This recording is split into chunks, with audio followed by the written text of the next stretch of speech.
Marina, one of the questions that I often have with people who have either been in the abduction or some sort of a relationship with what we call high strangeness of other intelligence. You were born in 2000. When you think back now, growing up, when was the very first memory of something that might have been a light in your room, a buzz in a closet, where you were, as a child, aware of something that was strange and becomes connected to the rest of your life? When was that very first memory? Well, Linda, when I was 6 years old, I was some sort of aware of my nature as a starseed or hybrid, and I... Okay, what I'm trying to get to is the very first awareness of anything, because you wouldn't automatically have the idea of a starseed. So Yes. take us back to the very first memories of what you remember as being strange. When I was 5 years old, I told my parents that I was not from this planet, that I came from another planet. And they will ask me, well, how did you get here? Laughing, you know? Right. And I said, too serious. I teleported to the womb of my mom. And at that moment, they become serious too, because how a child will be so convinced about that fact. But what were you seeing in your mind's eye that convinced you that you were from another planet? I was aware that I had abilities, psychic abilities, that other people didn't have. Like I will use my intuition to find objects. I will manipulate the weather as I want it. And I will have dreams with extraterrestrials that to me felt familiar enough to not be afraid of them. Okay, now that's the area that I'm asking about. What was the very first dream that you remember? At what age? And what were you seeing in the dream? The very first conscious dream, it was when I was a child, but I was not able to interpret it correctly. So I just thought, well, these are some beings, but I didn't thought these are extraterrestrials, and I didn't know the story, What were you seeing in the dream? I was seeing ETs of blue skin. Blue skin. Yes. And when you say ETs, did you know as a child that they were extraterrestrial, or?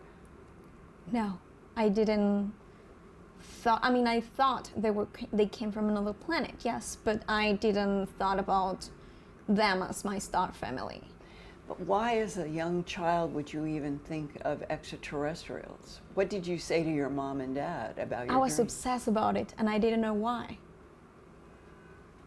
And the blue, what color blue that I would know and you would know? Light blue. So you remember having dreams from, say, age 5 on, trying to talk with your parents about dreams in which you were seeing something that wasn't human, but you didn't really understand what it was. How long from age 5 did you live with dreams? And then when did it transition into something that was telepathic? Can you tell us from age 5 on what was progressing and what was happening? So until 15, I was completely unaware of the whole phenomenon, what's going on Earth and Earth history. But I had this knowing of my hybrid nature. But you were just having dreams as a young child about these other beings. Yes. There must have been a transition point. Yes. Either in dreams or in telepathy, like in a room. Yes. What was we'll call it the pivotal moment that you realized it wasn't just dreams, that you were being communicated with by other entities? So the dreams stopped when I was growing up. I forgot a little bit about this, and I continue my life normally as any other child. Of course, having psychic experiences, but not in communication with these beings.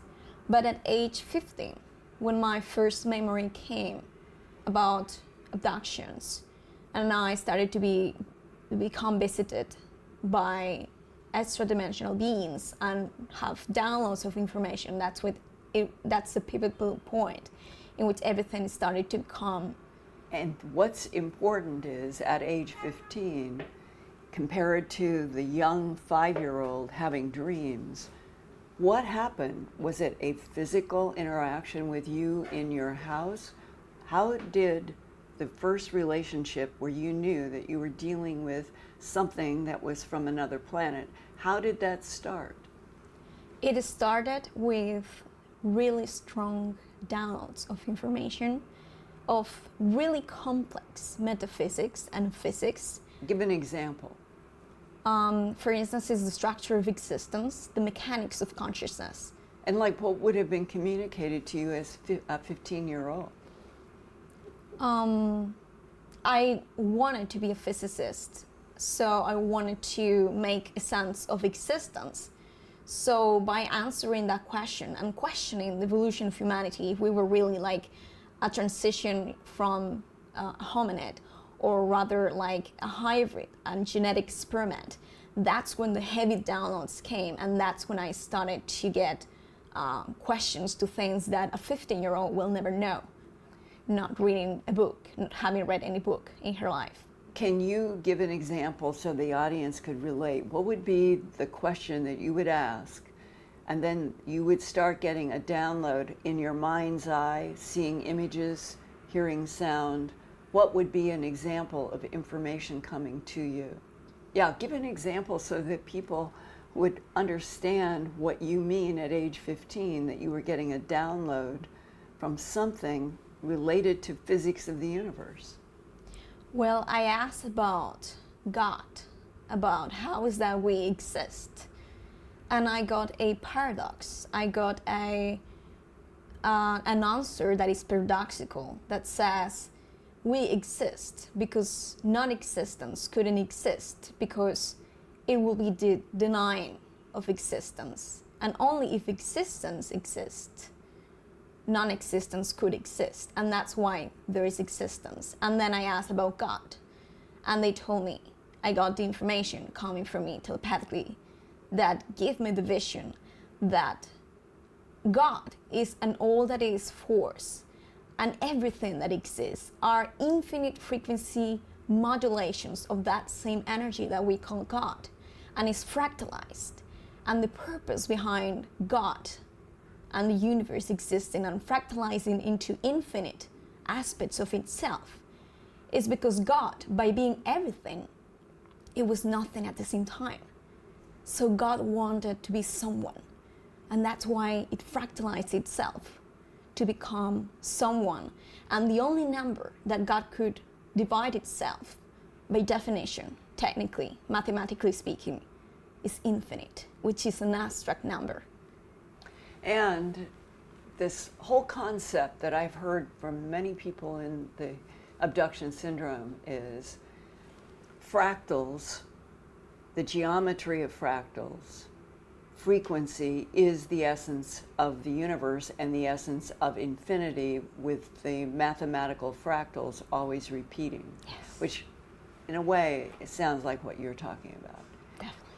Now, to somebody who is listening, who might be another 15-year-old, you are getting information about a God force that is infinite and recreating itself mathematically and in frequencies, so that its non-existence would not be what prevailed, which would mean there was nothing.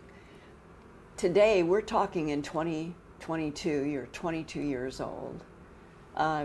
What is your perspective right now on the intelligence that has been putting these downloads into you for the last 22 years?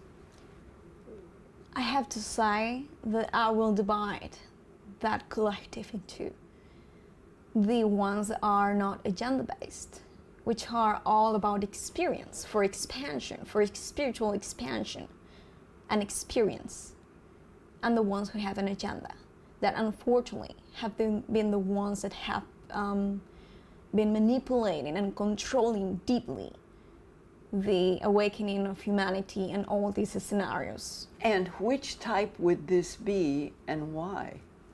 My personal experience ranges from the agenda base, the very agenda base, and the non-agenda base. So I have a mix, a duality of both of them. But what would be the agenda of those that are denying their existence to humanity? You mean the people who deny they exist? Right. Yeah. What are those entities? What are they like? What do they look like? And why are they denying information? Well, what kind of information are you asking?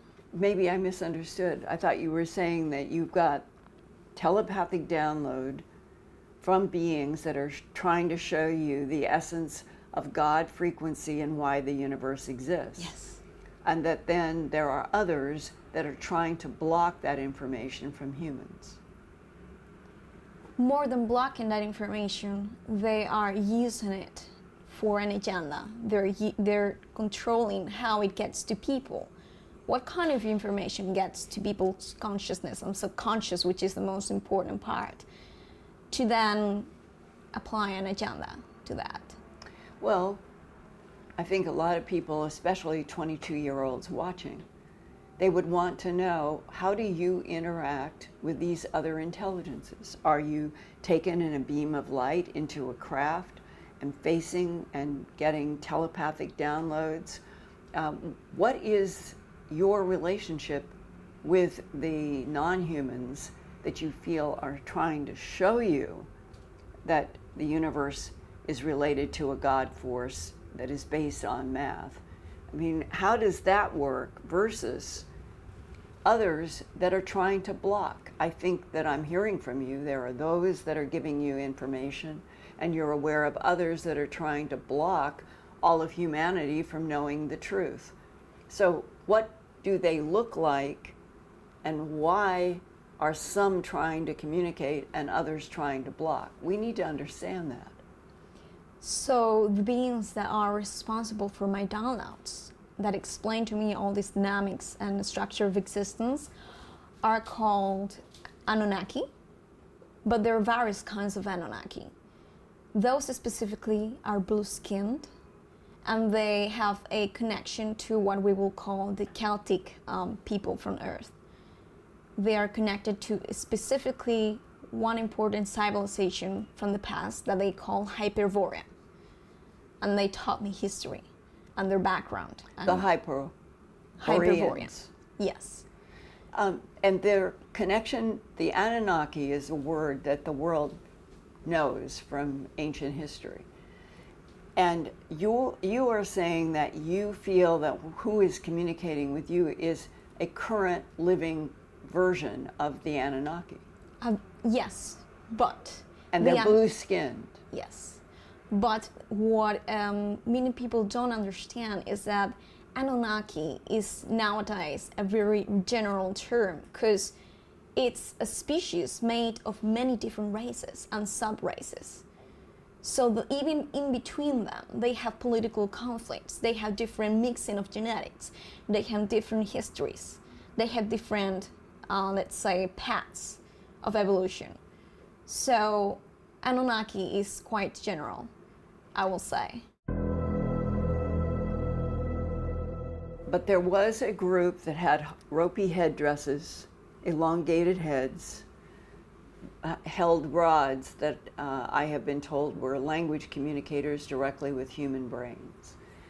And that Anunnaki group, Enlil, Enki, and all of the stories, that they were an extraterrestrial civilization that came from another star, solar system, put a base on Earth, and were involved with genetic manipulation of already evolving primates to create what we call Homo sapiens sapien.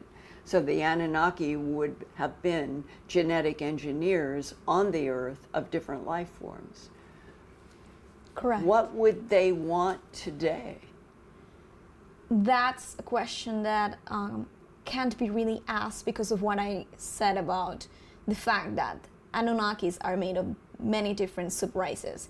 So there are some races of Anunnaki who want control on Earth. And there are some of them who want to live right Earth and leave humans that kind of freedom to evolve naturally, without more genetic iterations, without control and manipulation. So that's why we have a lot of conflict in our history to the day of today, because they're behind the scenes. What category do you put yourself in terms of, there are human abductees, meaning they are taken in beams of light, they're in craft, sometimes on another planet, there's communication face to face with beings. There are other cases where it's dreams and it appears to be communication only. Then there are people who say that they are a product of genetic manipulation ongoing, a creation of hybrids on the Earth that even government political systems treat as possibly a threat to Yes. Earth. What category are you in? And if you can describe what you feel that you are right now in this whole huge complex story. So I will define myself as a hybrid, a product of genetic engineering. I was given extraterrestrial genetics. I'm also an experiencer of breeding programs, those that you mentioned that are a threat to humanity, that I kindly agree. And my genetics were taken to create hybrid babies, which I am not okay with. What is your personal understanding of what has happened between you and the Anunnaki and a genetics program that would involve taking souls? So the beings known as the Greys are the main species that are behind this breeding program. The reason why is because they are a dying race. They are at the face of extinction, and they claim to be us from the future, so that they convince people that we are somewhat related genetically, so that we develop compassion and actually agree on a higher level or a lower level to give away our genetics. And they're doing this, and I have to say that I consider this to be one of the greatest threats in human evolution right now, because I had experiences when I confronted them and I exposed them to the public, the real intentions. When I did that, I was attacked by them to the point in which I almost passed away. Okay, how did they attack you? Psychically. And what were you seeing, feeling?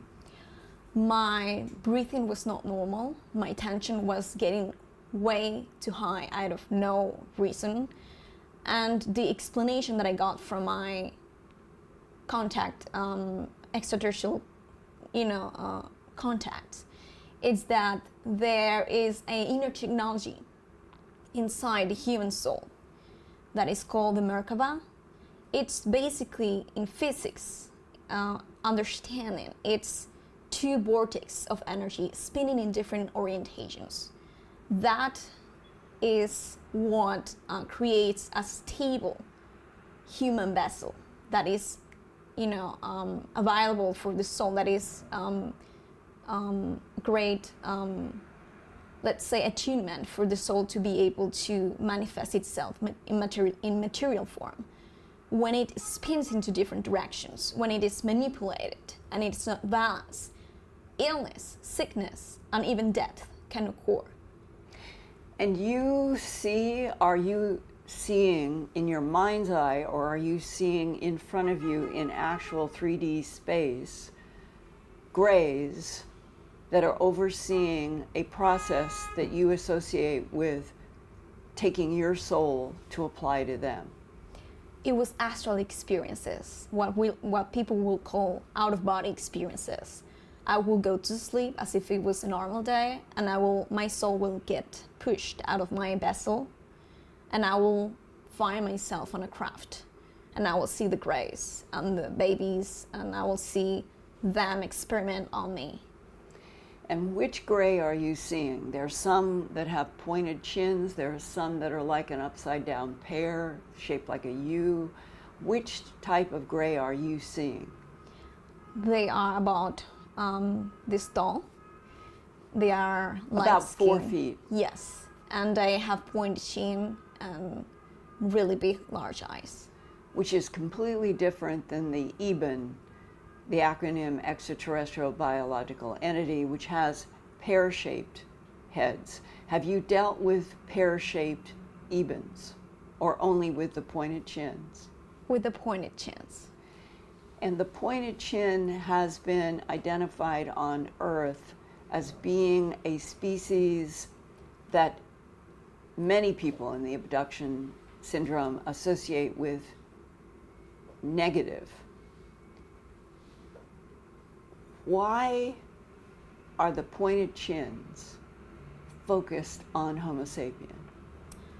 Because they want to impose their genetics on this planet so that they can be introduced energetically, because everything is about frequency and vibration, but mostly DNA, which is a program.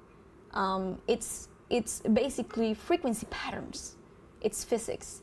So if someone is able to control the frequency patterns that are programmed within the DNA structure of one species, that galactic blueprint, they can insert themselves. They can manipulate the evolutionary course of that species. Now, I'm assuming then that you have information about what our government of the United States is doing to block the frequency manipulation by the pointed chin grays. I have had abductions, military abductions, in which the beings that were inside the craft, which are government people, also helped me save my life and helped me get away from these scenarios and attacks from the grays. Did you feel like you were talking to a normal human in military dress? Yes, and they also communicate through me through an etheric implant that was placed in my head, and I often have communications with them. Can you give the what you remember of the communication with the first military person that you had interaction with? The first interaction, conscious interaction with this military group was when I recovered my memories about my, let's say, experience in what people call the secret space program, or the Dark Fleet, which is the Nazis and the German space programs. That was the first time that I came in contact with groups that are factions within the SSP, the Secret Space Program, but that has separated and are no longer on the same, let's say, mission or agenda, and help me, recover my memories, and also they help me save my life from the grays. Well, let me ask you a historic question. Adolf Hitler, leading up to World War II, talked to people about the fact that he was working with extraterrestrials from the solar system Aldebaran, that sun. Correct. And that they were blonde, blue-eyed, and that he was going to, in the war, make it possible for the Aldebaran blonde, blue-eyed beings to help him and then to take over the world and get rid of what he considered to be a reptilian presence on the earth. That was in the 1930s, leading up into what we all know as World War II in the first 5 years of the 1940s. Has either humans or the pointed chins showed you actual images of beings that were blonde, blue-eyed, and explained, were they from the Aldebaran star system? And what would be the current, I guess you would say, status, lay of the land of those blonde, blue-eyed extraterrestrials who communicated with Hitler, and we know what happened in World War II? Are they still a viable entity trying to take over the planet Earth today? Yes, That's correct. I got contact from the beings from Aldebaran. They told me telepathically in an astral experience. They took me also out of my body. They said, you have connections to us because in 1 or 2 or 3 incarnations, I don't remember how many I had, they said in general, you were one of us. You were a being from Aldebaran. You have parallel incarnations as one of our species. And they told me also that I had 2 incarnations in that period of time in which, during World War I and World War II. In one of them, I was a medium lady who was part of a really famous society that started the whole thing, the contact with the beings from Aldebaran. I was a real medium. I channeled those extraterrestrials. Do you mean the Vril Society? The Vril Society. And the Vril, V-R-I-L, became the names of the alleged UFOs being built underground in Pienemunde by Hitler. Correct. Do you know information about who was exactly creating those Vril machines? Sure. It was the German military. And in fact, there was a conflict because the Draconians, the Draconian Empire, knew the plans of the Aldebaran people and they wanted to take over, and that's when the Nazis became what they are to the day of today. They started to, they created the genocide of thousands of lives, and they started to become more aggressive and take a different path from the original mission, because many of them were actually manipulated from behind the scenes in the astral by these draconian entities or species.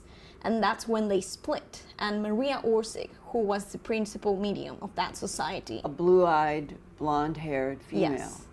She said, we're no longer staying here. And she left and went to Aldebaran because they observed that they were taking a different path and they were being influenced by the draconian people. And the ones who were influenced by these draconians, these reptiles, they are the ones who are now called the Dark Fleet. The Dark Fleet. Which is a negative group. And the positive news is that Maria Orsic has came back to Earth. And I got communication, telepathic communication experiences with her. And what was her priority to tell you? Well, in my other life, in that period of time, I was an SS general. And I happened... During World War II? Yes. And I happened to be her lover. And what was Maria Orsic's, I guess I want to say, what was her priority in returning now to the Earth in this timeline? Help humanity's ascension. And how do you see that occurring? I see that they are working with the group of the Germans, of the Nazis that didn't take the bad path, let's say, and became a breakaway civilization, or even what we call positive secret space program groups or factions, because they exist and they are working with the good extraterrestrials. Some of them are in inner Earth, some of them are in Antarctica, some of them live in ships or in other parts of the solar system, and they... What about Mars? Yes, Mars, unfortunately, is a place that is utilized by the Dark Fleet a lot, because in some of my regressions about my SSP experiences, I saw myself working as a super soldier slave in Mars laboratories. So I don't think that the good Germans or the good Nazis are actually there. And that the overall priority is to do what? From Mars to Earth to Aldebaran. What is the main goal? Of which group? The positive? All of them. What is the conflict about? What are the current Aldebarans, Anunnaki? What is it that they want? What is the group on Mars? What is at stake here? Well, the Dark Fleet, the ones that are collaborating with the Draconian Empire and the Orion Empire. They are basically, their plans are basically creating a race of super soldiers that will have the psychic abilities, mental abilities, physical abilities to become what they call Aryan or superhuman, Ubermenschen, and basically use them to take the world. To take Earth. Yes. And the positive ones have the agenda of liberating humanity from that reptilian presence. What is it that the reptilian presence wants from Earth? What is their priority? Well, they are species, they are beings that are from different densities of consciousness. Density of consciousness, a higher density of consciousness, means that they have more reintegration with their higher mind, more dimensional depth as to the structure of existence. But it does not mean, though, that they have a more positive state of being necessarily. That has more to do with the soul development, with the heart space. So they're more intelligent, they're more advanced, and in the food chain, if we will compare it or use that example, they are over us. So they need to feed to energetically and animals because they are lower density than us. They have less energy. So instead of feeding from their energy, they feed from us, humans. But it seems like that there are two main arenas here. Yes. There are physical extraterrestrial beings in different solar systems, and that some of them want to claim the territory of Earth as theirs so that they could run operations here. But then there seems to be a whole other perspective that gets into why the hybridization, why the tanks on UFOs with babies, that there is some goal by some form of the Greys to have interaction with souls. So you've got soul activity and generation of bodies by Greys, but you have also this issue of claiming Earth as territory.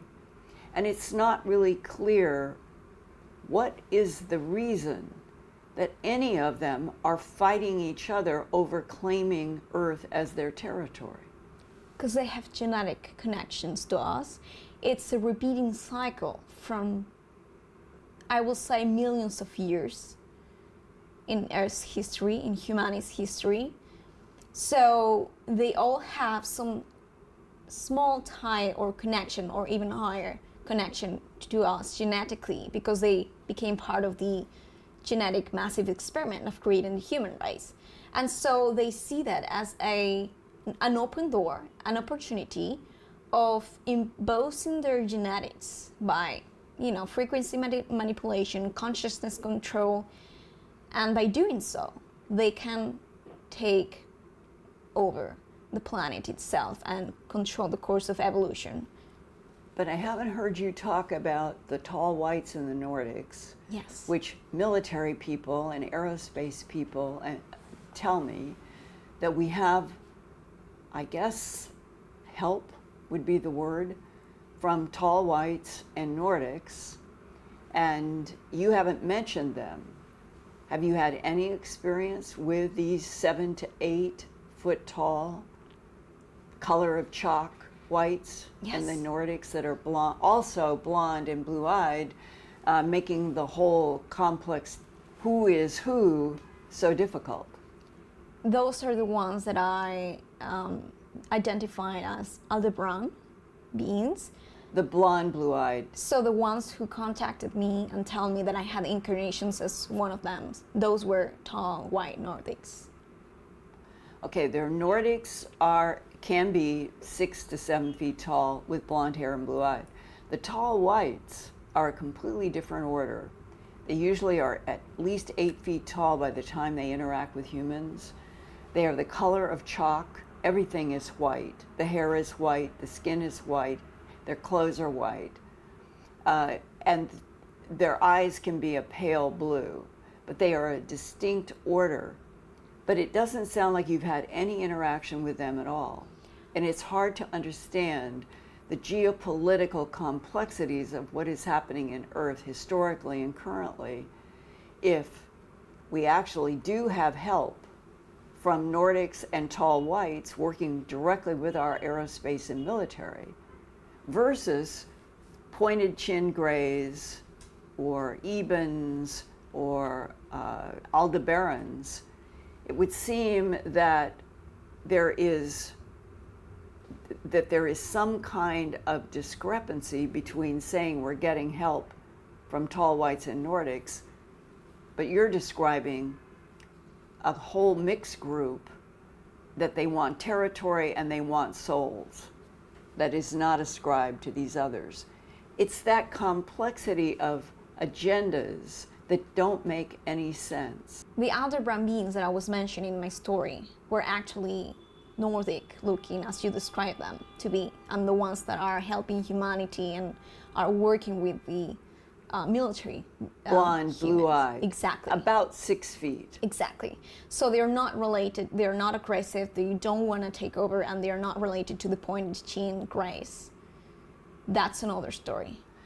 But you have not had any interaction at all with the 7 to 8 foot tall whites. Yes, you have not had any. I did. Well, then talk about that, because that is really, to me, one of the great mysteries. If they are helping us, why is that help not more dominant? They are helping us, and the reason why it's not more, it doesn't seem to be more dominant, is because as they are not agenda-based, their help becomes, to our eye and our, let's say, perception, more passive rather than active, but it is there. The only difference is that they cannot interact with us on the level that we expect them to do, because that will be crossing the line of one big universal law that says that species should not interact with the evolutionary course of other species, because otherwise they will take away their ability or opportunity to grow spiritually and in consciousness. But in contradiction to that are the pointed chin grays. Yes. That are interacting with creating genetic hybrids, are trying to hijack souls. So the idea that there's a universal law of non-intervention, it doesn't apply to most of the interactions. I understand your shock, you know. Well, there's a contradiction here. Yes, because maybe only one species, the tall whites, are actually trying to live by, we are not going to live life for you, but we're going to help you. While all these other species, even going back to World War II and Hitler, they are actively interacting with the earth. They are actively interrupting other people's human lives. Historically, genetic manipulation of already evolving primates on this planet to create humanity is a gigantic interference, right? So if the tall whites are the only ones that are actively trying not to live the life of Earth and are trying to help from the outside, all the rest of it is interacting and interrupting human evolution. Yes. So isn't that violating the whole universal law? Well, I want to explain to you why it actually seems like this. First of all, the tall whites are not the only ones who are helping humanity. But second point is that the reason why we observe it to be like this, that the ones that are aggressive and negative oriented are intervening, and the ones who are positive are not and are more passive, is because it all ties to metaphysical dynamics in terms of consciousness. There is a higher self in what we call the fifth dimension, which is a higher frequency in which we are all conscious. We are super conscious. It goes beyond the physical mind's understanding, even the subconscious understanding of one soul, one self. that self is aware of all kinds of co-creations that they are actually performing in this incarnation, in their incarnation on Earth, in this physical plane, and is the one who makes soul contracts or agreements with different kinds of beings, being positive or negative. Why do they make soul contracts? Because there is an exchange of energy there that the soul, the higher mind benefits from, because there is a learning lesson there that we can take to as an opportunity to take that aspects of our consciousness to get integrated and heal within our DNA and become more evolved. And because otherwise there wouldn't be any kind of point of experience in the physical reality. Do you have a soul contract with an extraterrestrial? Everyone has. But what would it be like to you? What would the soul contract mean? Soul contract means that before or during an incarnation, an expression of one's soul in the physical matrix, there is an agreement on a higher level that there's going to be an interaction, that there's going to be an exchange of energy, of information. So sometimes it is a negative kind, it is polarized to be a negative experience or a change of information and energy, and sometimes it's positive. And so for me and for everyone, it is polarized that way. We have positive and negative. But what would be the value of negative? Experience and the opportunity of spiritual growth and expansion. Today, we're speaking on September 9th, 2022. You're 22 years old. Have you been shown the future in terms of a timeline for you? When I asked about the future, what they told me is that the Earth has an electromagnetic field, right? That is like the aura or the energetic etheric body of its own, the consciousness matrix. Well, that electromagnetic field contains quantum waves of probabilities. They told me that the ones that are stronger are the ones that are the highest probability of manifestation in terms of physics into the physical matrix. And that's why people seem to read the future, to have that ability, because they're reading the strongest waves of quantum probabilities. But they told me that they're reading physics. They're not reading a factual event that is going to happen. It's not determined. It is a probability. So nothing is fixed yet. Right now, I would say from 2020 to 2022, I've talked with dozens and dozens of people in the abduction syndrome.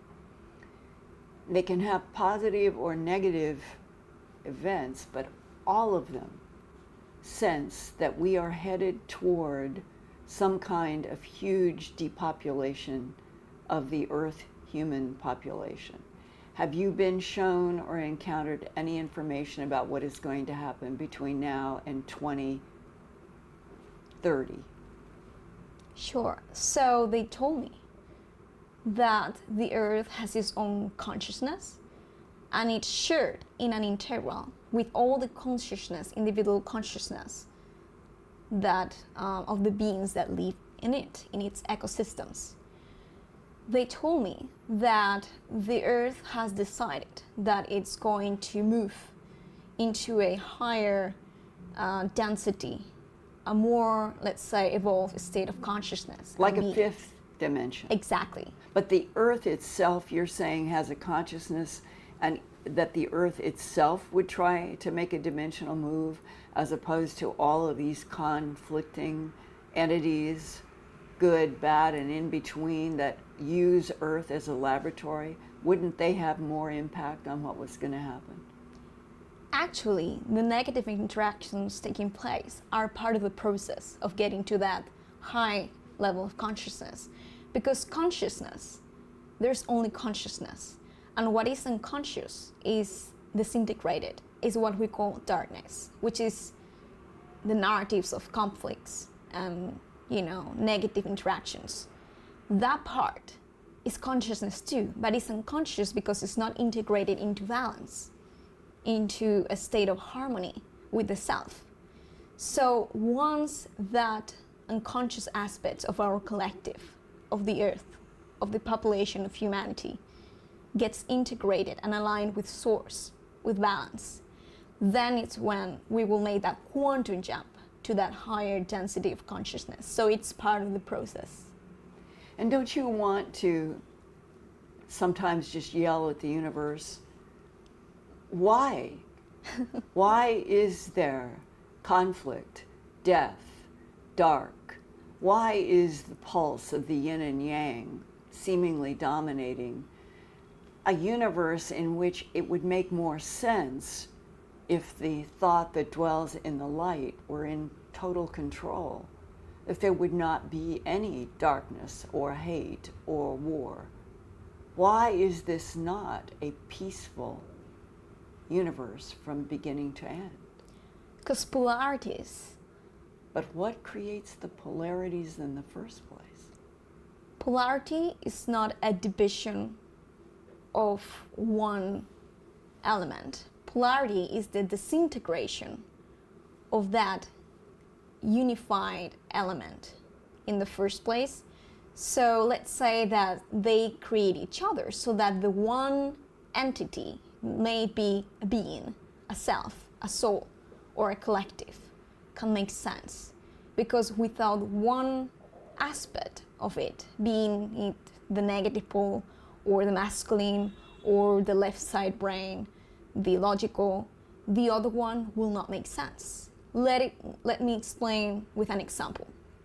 If you look at the universe and you think of the idea of that there is a structure, if there will only be structure without meaning, without content, then structure wouldn't make sense, wouldn't exist. Because what creates that structure? What is creating? It will be nothing, so it will not exist itself. But if there is meaning, creative meaning added to that structure, then the structure makes sense and it is named a structure of something. It will be the same with meaning.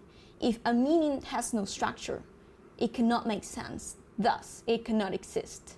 So duality, polarity needs to exist in order for the individual entities that we know as the universe or consciousness itself. Well, we're talking now about the dimension of, let's say, third dimensional frequency that the Earth is currently in. Some abductees talk about being shown fifth dimension or sixth dimension.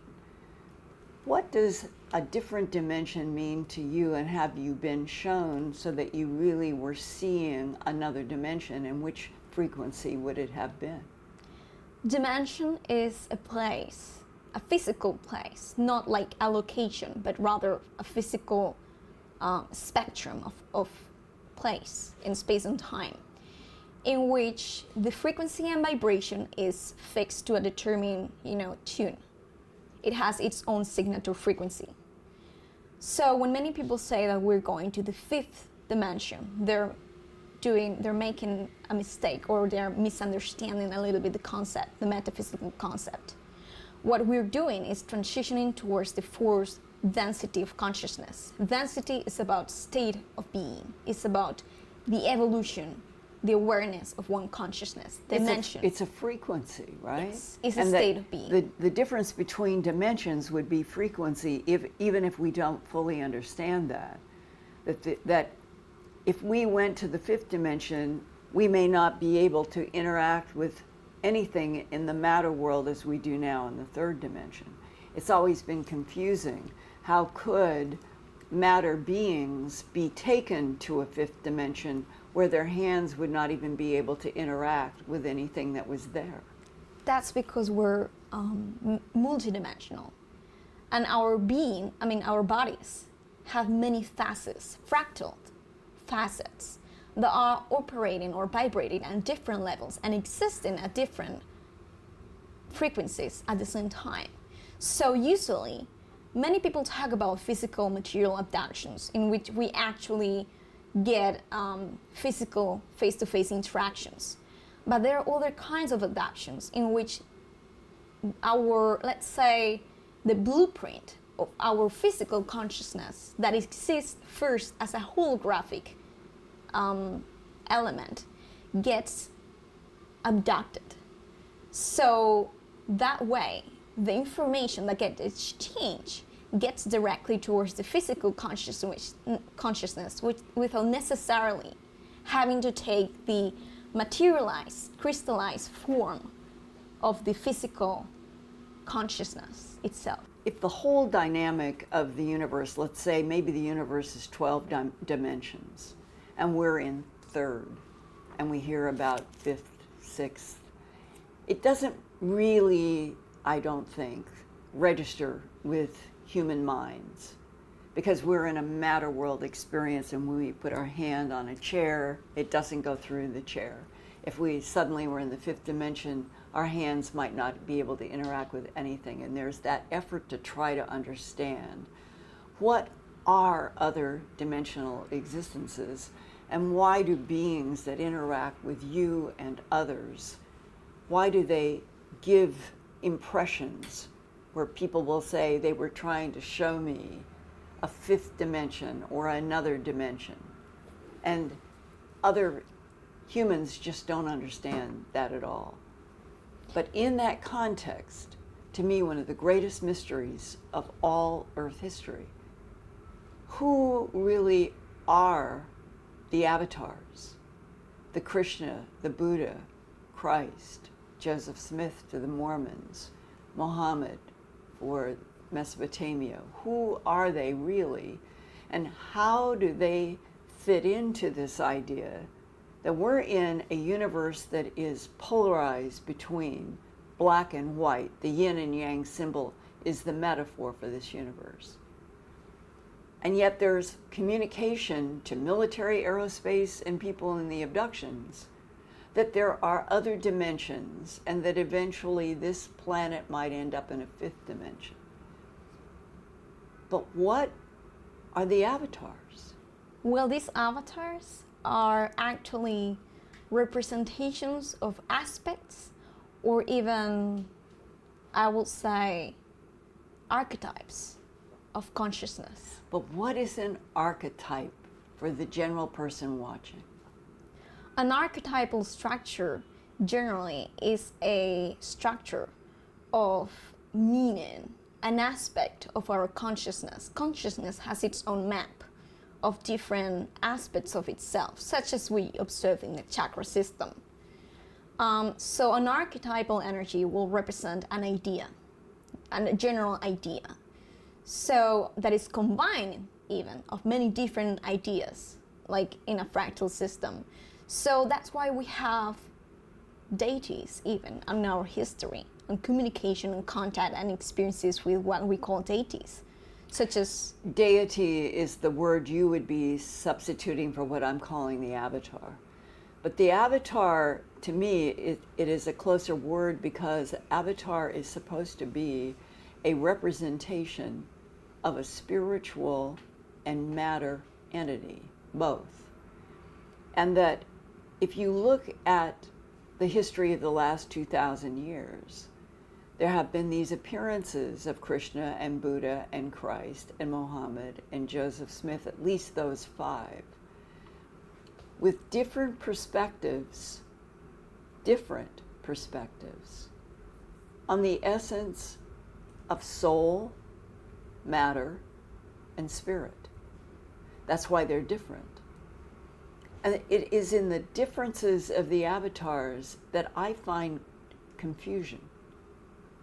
Why should there be differences if the large mind with a capital M, the thought that dwells in the light, if it has a singular goal to annihilate all that is negative, that souls, all souls throughout infinity would choose to come back to the light, always. Why would there be darkness? Why would there be pointed chins that want human souls?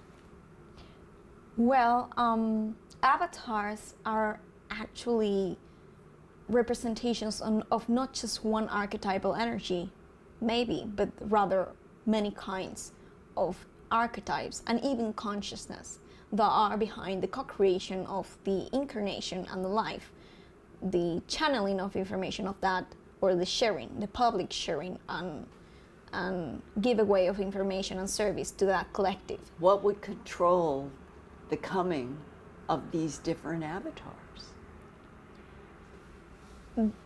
What will control? Yeah, why, from where, at the times that they came, why would the avatars be inserted in the timeline of Earth at any point?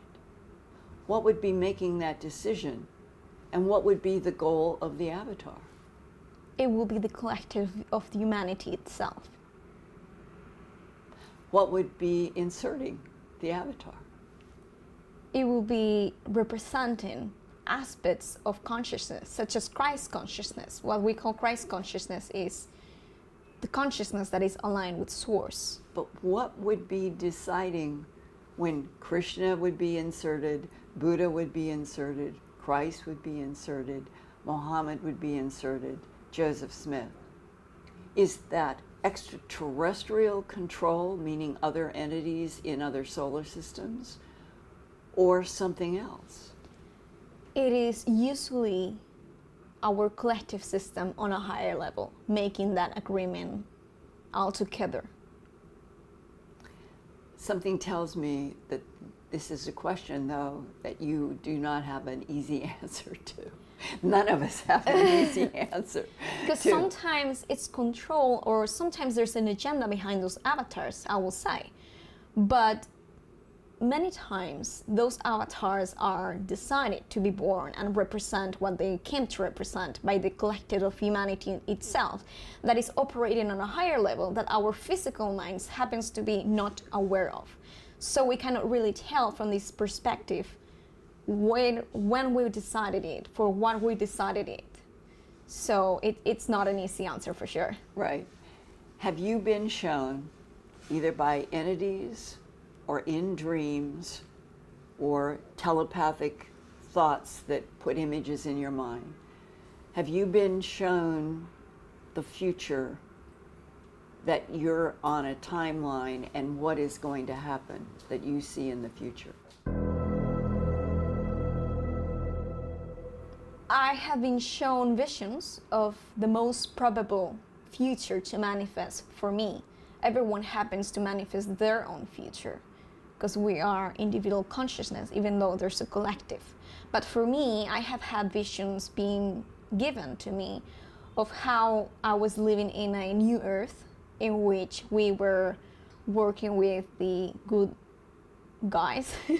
And they look like what in your vision? They have many different aspects. They have the Nordic look, for example, that you described. Blue-eyed, blonde hair. Yes, but they're also blue-skinned ETs, such as the ones that are working with me. The government calls them teals. Oh, interesting. Yes. But inside the teals, or that description, many different races can fit into that description, so it's complicated because there are many, many extraterrestrial groups and sub-races of a species, so we cannot just generalize into Nordics or blues, or there's a lot within them at the same time. So, and the bottom line, why has Earth been in so many territorial conflicts with ETs over who is going to control Earth? Because Earth is a playground, let's say, and a scenario in which many of the karmic cycles of energy or evolution of all the races that are part of our genetic makeup is being played at the moment. So they have great interest in what happens with humanity's evolution because we hold their DNA, their genetic information, so we are connected to their consciousness. That way, what happens with us influences to their evolution and their consciousness. Do you think that every being at every level of every dimension ultimately either wants or has been shown that its big goal is to evolve out of the dimension that they're in? Generally, yes. Most of the species or consciousness are shown that there is a constant in the universe that is called evolution. It's not a matter of action, it's not a matter of will. It's a constant of the universe. But you can either expand your consciousness, which will be a positive evolution, or you can contract your consciousness, which many will call devolution. But the philosophy behind it is that there's no such thing as devolution, because if you get to more darkness, even if it's a negative move, some wise people or beings, entities, will tell you that that is an opportunity for growth, because you are getting to know aspects of your consciousness that were not in balance or in, let's say, alignment before, that now you can integrate and expand. In the Christian Bible, in Matthew, there is this sentence: "He who believeth in him who sent me shall have everlasting life." Raising the whole issue of why are there consciousnesses that would have long lives, perhaps infinite lives, but we're on a planet of humanity in which our lives are extremely short. What do you think that's about? Infinity versus short lives. I was told that our genetics has been manipulated continuously over the course of history, and in some of those genetic iterations that have happened in the past, the Anunnaki decided, for a reason that I am not aware of, that they wanted our lives to be shorter. Less competition for them, maybe?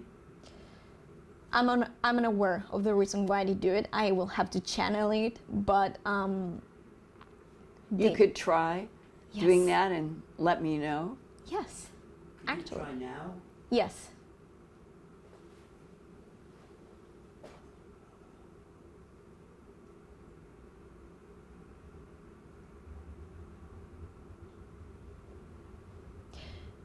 So they're telling me that it has to do with the idea of how the different aspects, multidimensional aspects of the soul, which involves the mind, the subconscious, the physical body, etc., the astral body, the other bodies within the astral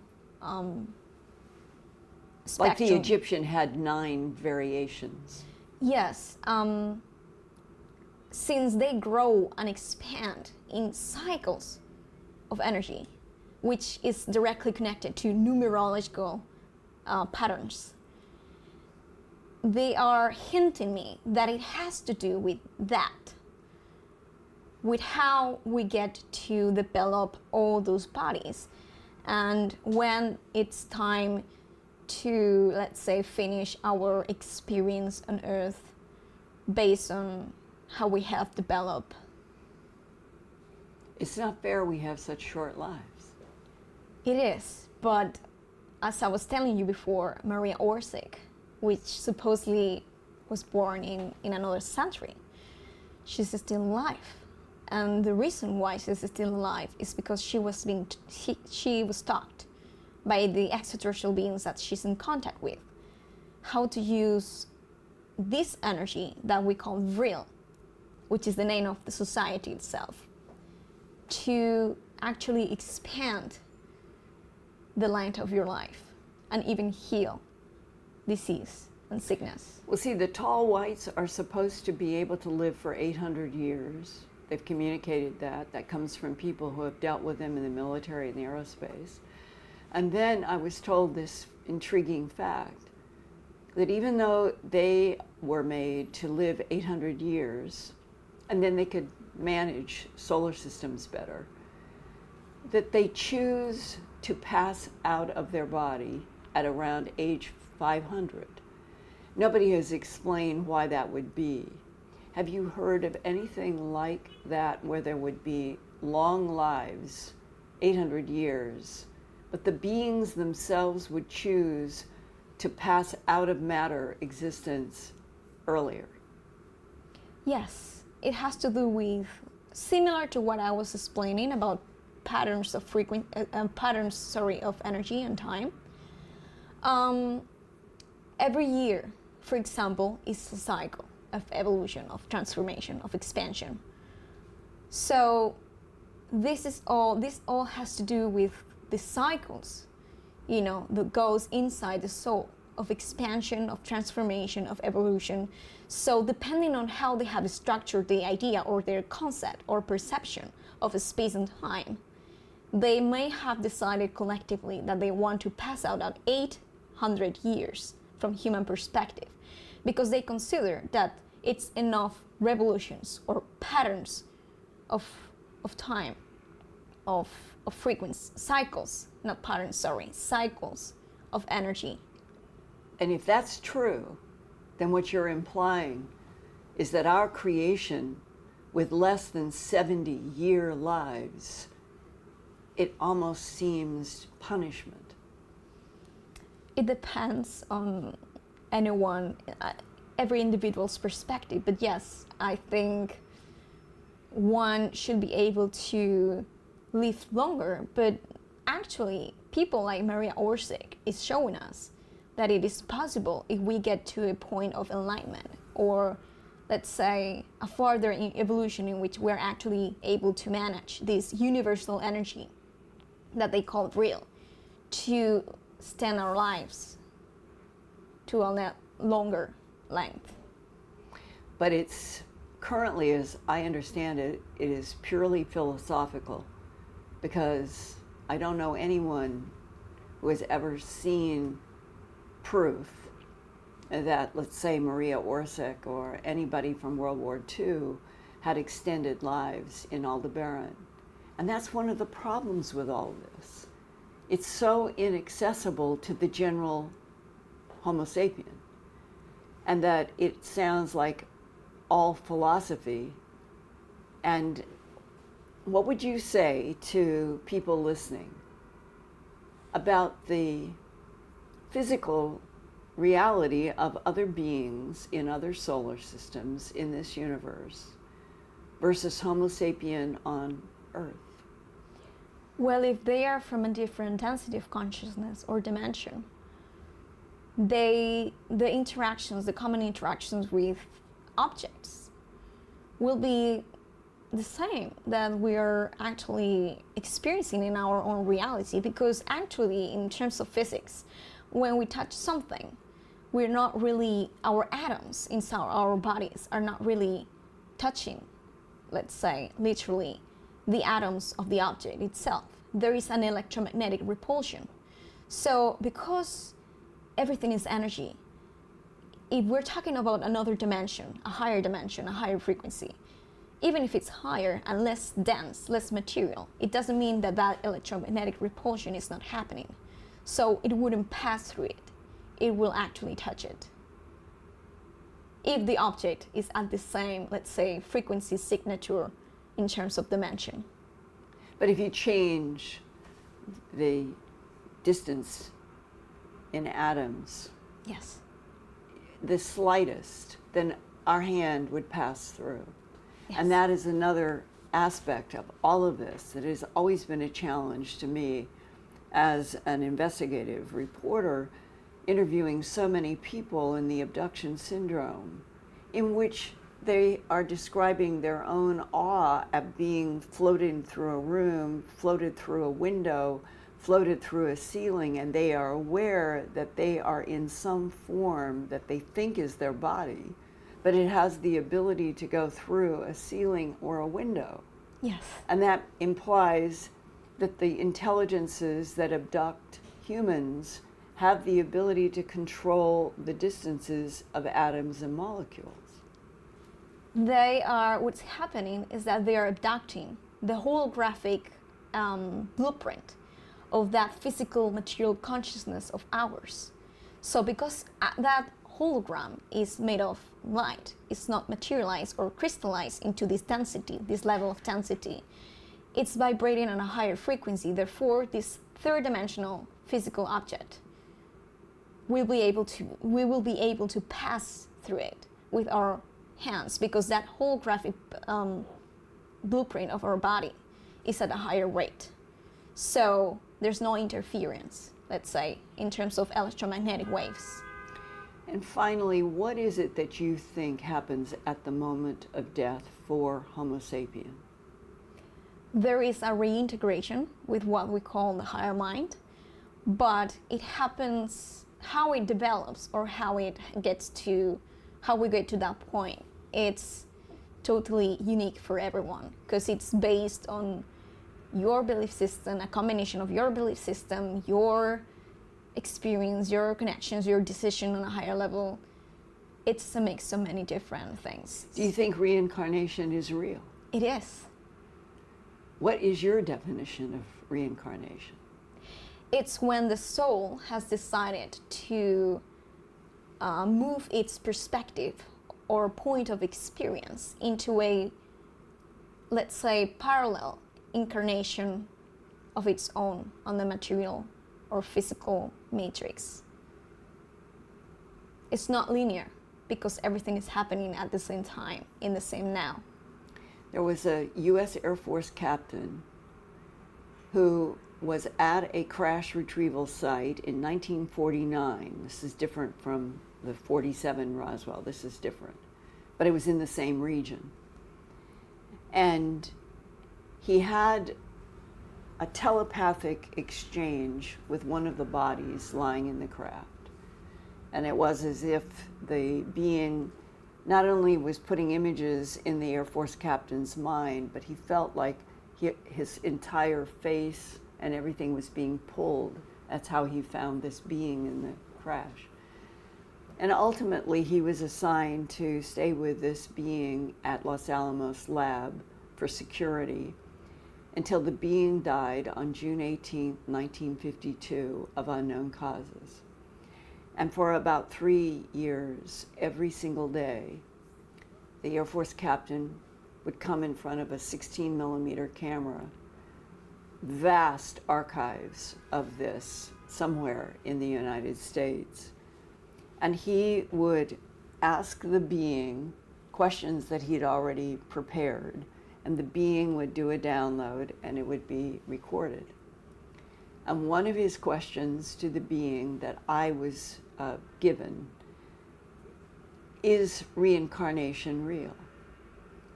And the answer that the Air Force captain says on the 16-millimeter film as being transmitted from the gray sitting next to him was, reincarnation, the recycling of souls, is the machinery of this universe. If reincarnation, the recycling of souls, is the machinery of this universe, what is the purpose of this universe? To get to know ourselves as a general perspective from many different points of view, infinitely, because time does never cease and we never cease to exist, so that we're always in a constant state of expansion of our consciousness, such as God does with us. We are its infinite perspectives of itself, so that God knows itself from infinite points of view.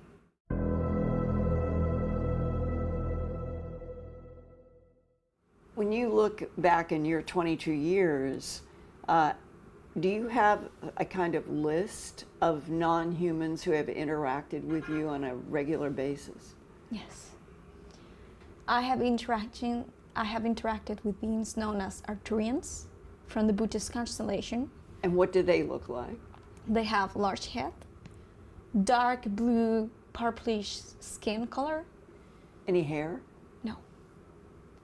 So they would be about how tall? It varies depending on the subrace, but the ones I interacted with will be, I'm European, so I'm gonna say it in meters, sorry. It's all right. 2 meters actually. About 6.5. Yes. So they're tall. Yes. Somewhat tall.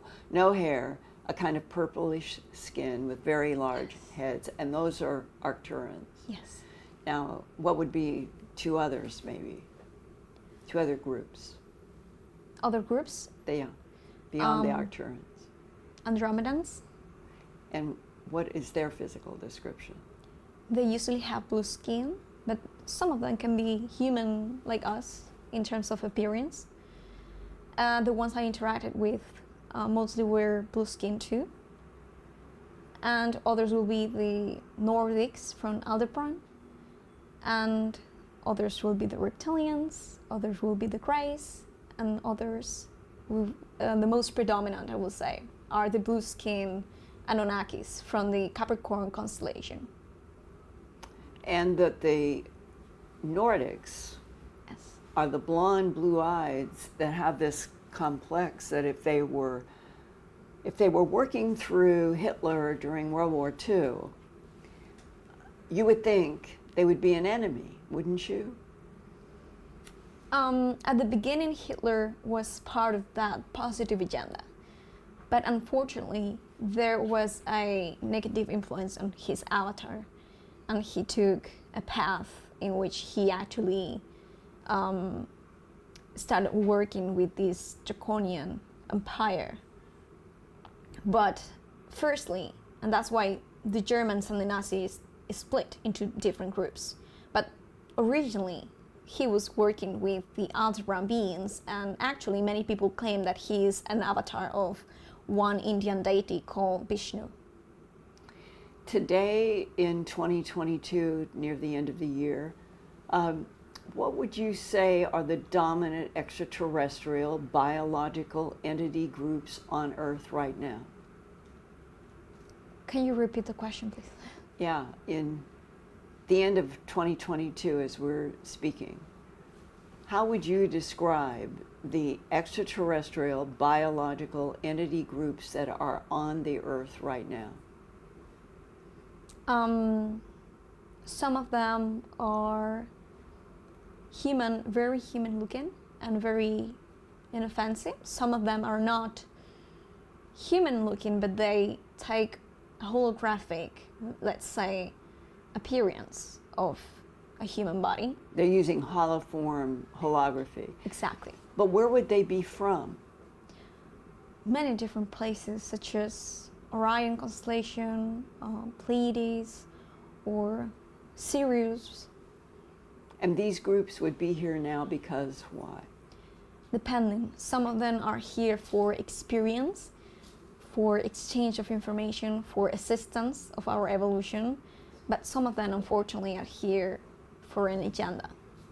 If reincarnation is real and the whole issue of souls is one of the most important subjects about human life, even if we don't understand it, and that you and other abductees say that you have made some kind of soul agreement, or when you are born in a matter form on Earth, you're going to have a relationship with a specific type of non-human.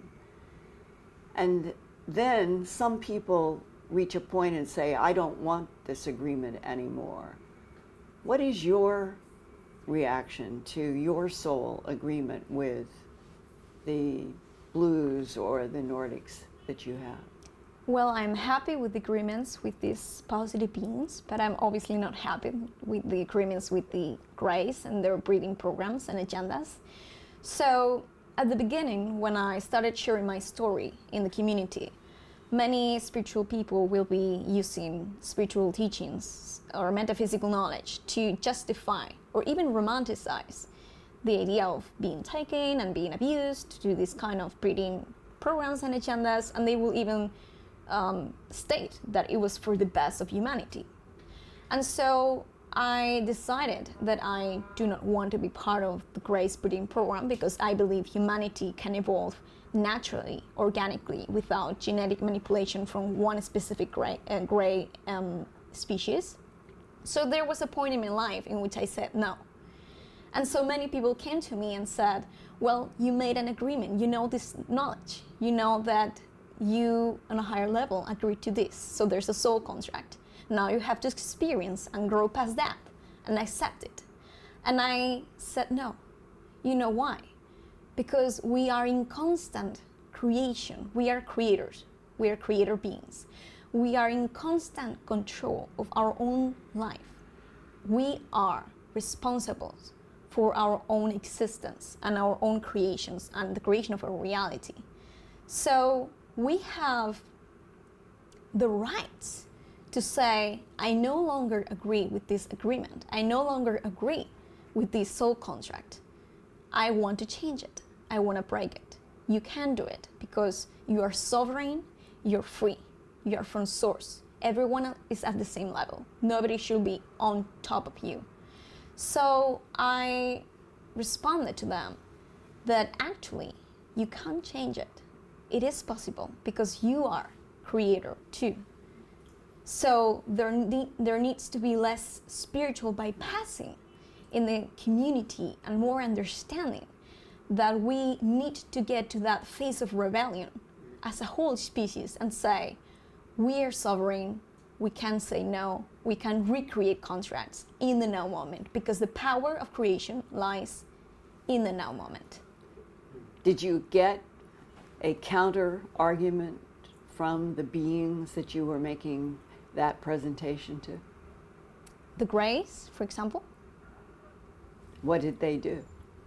They attacked me to almost death. And how did they attack you? I think I explained already before. It's when I told you. But fresh now. How did they attack you? They psychically attacked me with psychic energy that was being projected to let's say interfere with the orientation of my Merkaba or my auric field, that is vortex energy that are spinning into, contradictory directions, orientations, opposite orientations. So that made the physical body become unstable. All the health parameters become unstable and almost made me to dematerialize, to pass away. And what did you do? I got a download from my star family, my contacts, in which they explained me the whole dynamics of their attack and how to get past it and survive. And they said, breathing is the key to your survival, because breathing is how those magnetic, let's say, vortex of energies are always constantly in balance with each other. Breathing is an electromagnetic exchange with the medium. So I control my breathing, and by getting into a state of meditation and tuning into my whole auric field and vortex energies, I imagined and projected this vision of orientation and stability, and I managed to survive. You're saying no in the lower level, in the material level, but because you don't understand that actually in a higher level you're saying yes. And I said no. You know why? Because the above is the below, and the below is the above. That's one of the most known metaphysical laws in this universe, in this field. So when we get the desire to say no, to change direction, to change contract, to change orientation into what we are actually creating and manifesting in our physical reality, that doesn't come from the below just. That comes also from the above. It's also our higher mind coming through us, sending that information down to us.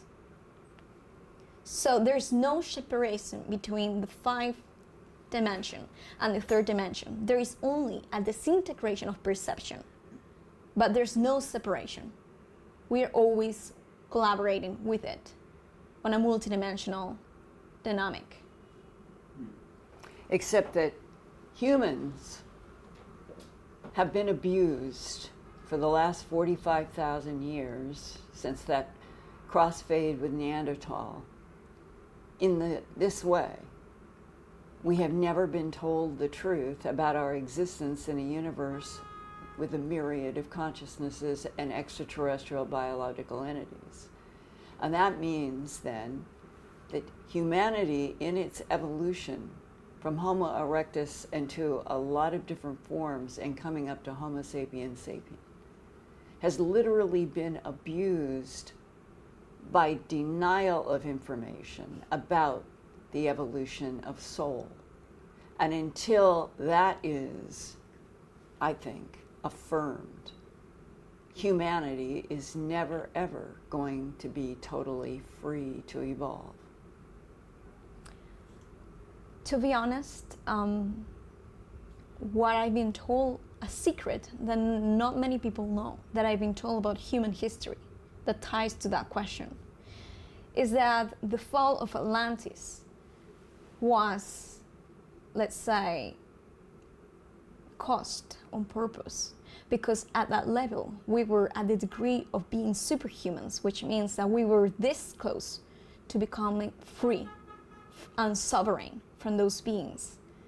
But they twisted behind the scenes the karmic cycles of patterns that we contain within our DNA collective blueprint, so that we will become unstable and then be vulnerable for a catastrophe to be,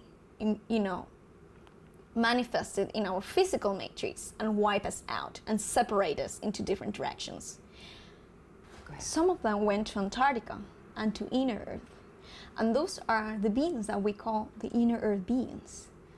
They are our ancestors, the ones that didn't, let's say, split into different directions. And that's why they contain this wisdom, because they never lost it.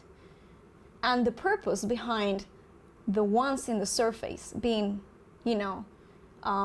split in different directions and being complete conflict with the catastrophe is so that they will lose this knowledge, they will lose tradition, and they will then be able to be more keen to be manipulated by the Anunnakis. That they would be manipulated by these other extraterrestrials, the humans. Exactly. Yeah. There was an agenda behind the fall of Atlantis. I really want to thank you for a discussion today that I think that all of humanity needs to have these words with each other. And the problem is humans are not understanding most of it because we have been purposely denied the truth from the 45,000 years ago when Cro-Magnon Homo sapiens stood up for the first time. And it is an interesting question to me. How much longer do you think it would be for Earth and humanity on Earth to finally be able to have this discussion that you and I had today with each other? I think the time is getting closer because, to be honest, if somebody, even by their perception of what they would call coincidence, gets to hear this interview or any other interview in which this kind of information is being exchanged or shared, I wouldn't call it a coincidence. I will call it synchronicity. I will say that they, on a higher level, has stepped up, with this, has encountered this information, not by serendipity or by coincidence, accidentally, but rather because they are designing on a higher level. And it may be that it is the soul itself that becomes aware of what it must do next to continue its evolution, and that the soul sometimes determines these steps. Exactly. It's a complex orchestration of many different dynamics and steps.